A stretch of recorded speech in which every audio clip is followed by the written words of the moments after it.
We're going to start with something that you're going to hear me say a lot, and that is this. Lawyers are professional writers. You all will get paid to write stuff. Some of you will get paid a lot of money to write stuff. Some of you, going into public interest, will get less money, but high stakes, high value. And so you're going to get paid to write contracts.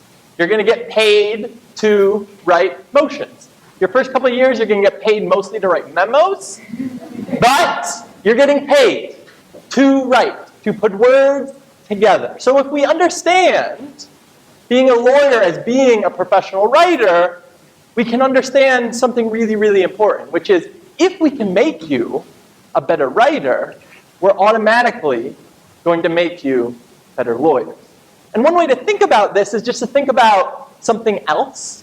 So we're going to take the analogy of soccer. So, Mr. Rieger, imagine the U.S. women's national team hires me, and they say, make everybody on our team stronger runners. Why would that help everybody on their team if they could all become stronger runners? Because you can be faster, you can get the ball quicker, and everyone benefits from each other person on their team being better. I'm going to be a better defender. I'm going to be a better attacker. I'm going to be a better midfielder if I'm a stronger runner when we talk about soccer. Let's take a different sport. So hockey. Say the Detroit Red Wings, they hire me, they call me up, and they say, look, everybody on our team, can you make them stronger skaters? Why is that going to increase each of those players' value?